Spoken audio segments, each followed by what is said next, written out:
صباح الفل والسعادة والجمال عليكم يا حبايبي. نهاركم زي العسل. أنا عاملة جاتو شاتو بطريقة جميلة جدا وبسيطة. تعالوا يلا نعملها. يلا تعجبكم زي ما شفتها في الأول كده، جميلة جدا وسهلة وبسيطة وإن شاء الله تعجبكم. كنت عاملاها بمناسبة عيد ميلاد بنتي. الله يسعدكم يا رب ويسعد كلكم عيالكم ويخليه لكم يا رب، ويجعل شهر رمضان خير وبركة علينا وعلى أمتنا. معلش اتأخرت عليكم شوية، كنت تعبان، ادعولي بالشفا. ديت كوباية من اللبن زي ما وريتكم بالظبط، كله معيار واحد بس. كوباية من اللبن، كوباية من السكر، ضربناها كويس جدا في الخلاط. بصوا ده كاكاو خام. طبس زي ما انتوا شايفين كده، مش مليان قوي. ماشي يا حبايبي. تقريبا 8 معالق من الكاكاو الخام. شايفين جميل ازاي؟ ان شاء الله تعجبكم الطريقه. طربتها مع اللبن والسكر كويس جدا لغايه ما عملت معايا فوم كده، يعني تبقى تقيله شويه معاكي. وحطيت الزيت من فوق زي ما انتوا شايفين يا حبايبي. ده عباره عن كوبايه الا ربع كوبايه الا حاجه بسيطه كده من الزيت. وقعدت طلبتها تاني، وريتكم ان هي كل ما تضربي كل ما تعمل سمك معاكي. شوفوا، حطيت الكوبايه الا الربع كلها من الزيت عليها. يعني الكوبايه ديت ناقصه حاجه بسيطه، وقمت حطها عليها على الزيت بالزيت كله. ماشي يا حبايبي، ما تقلقوش، هيبقى طعمه جميل جدا. شايفين؟ تيتي احطها في التلاجة عشان تكمت معايا عشان تعمل صوص حلو.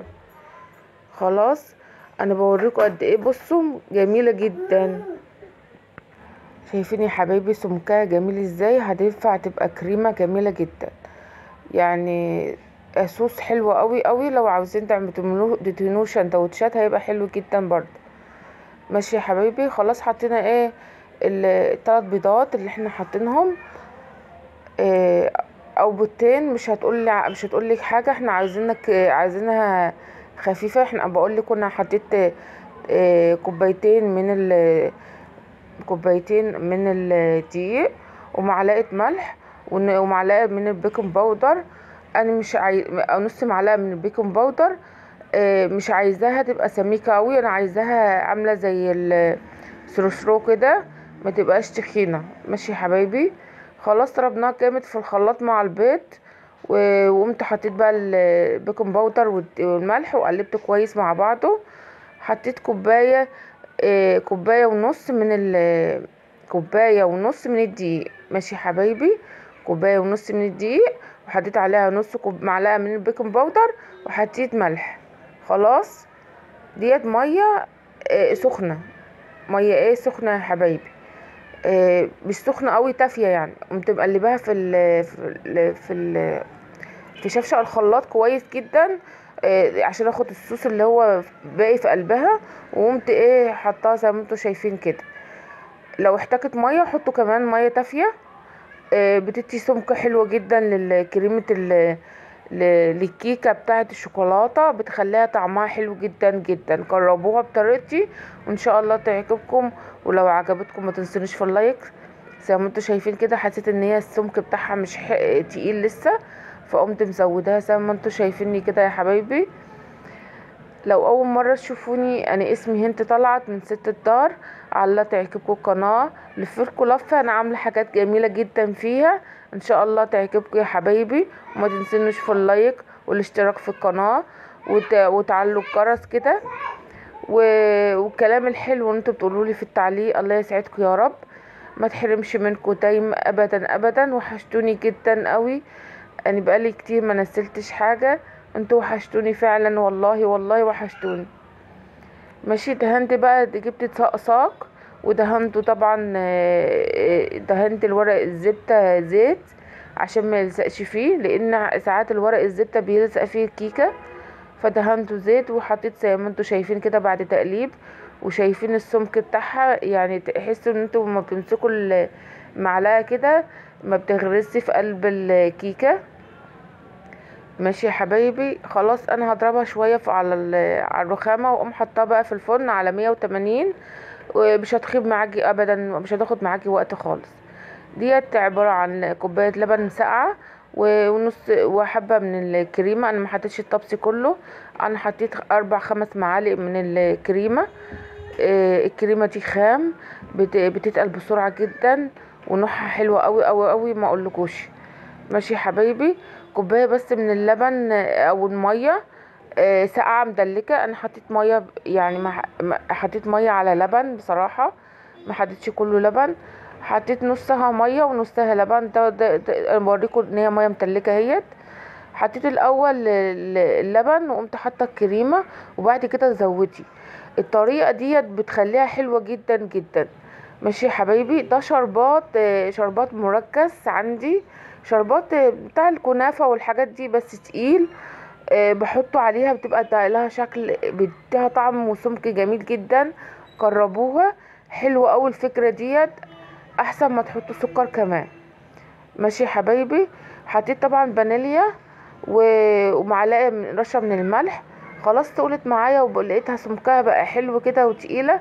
مع طبعا الميه، تقليب دايما في الميه، يعني كل ما تلاقيها سمكها حلو تبطلي خلاص ميه وتركنيه بقى الميه. حطيت طبعا 3 معالق من الكاكاو. كل اللي لقيتها لونها لسه فاتح مش عجباني اللون، حطيت معلقتين تاني.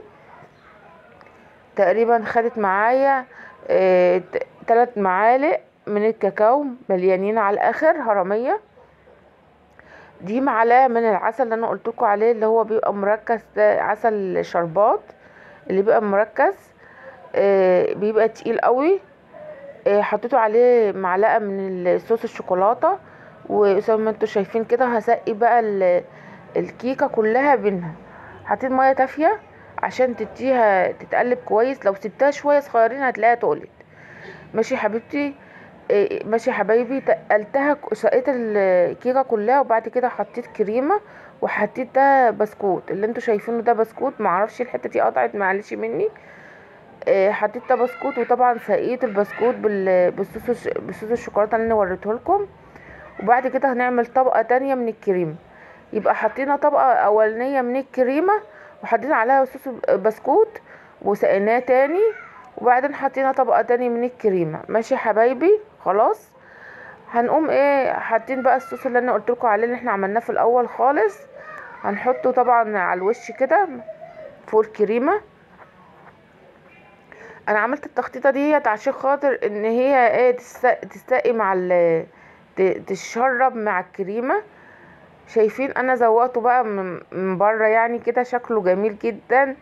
وجبت حاجات حلويات وكده وكريس، وعملت لها حاجات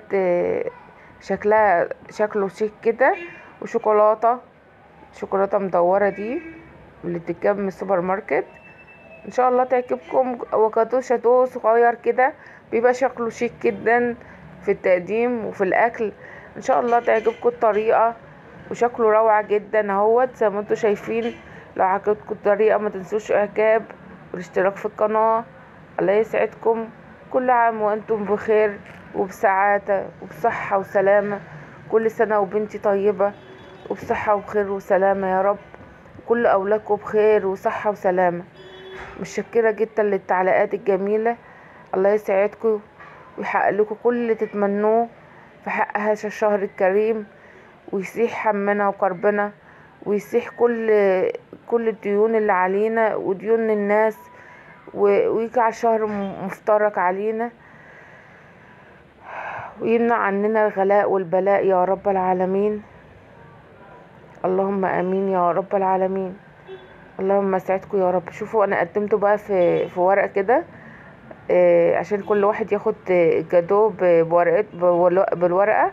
ورقه الزبده دي جميله جدا برضك، بتبقى شيك جدا في التقديم. شايفين يا حبايبي؟ شوفوا اول ما اقطعها كده بتدي شكل حلو قوي. بصوا من جوه كده عامله طبقات مع البسكوت، طعمها خطير خطير خطير. ان شاء الله تعملوها وتقربوه. لو انت عاوزين تعملوها كاتو عادي مش كاتو شاتو هيبقى جميل جدا برضك. القطعة بقطعتها كده بتبقى شكلها شيك جدا. ان شاء الله تعملوها.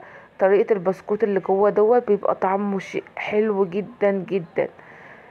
طريقة جديدة، وان شاء الله تعجبكم، وتقولوا لي اعجابكم في التعليقات.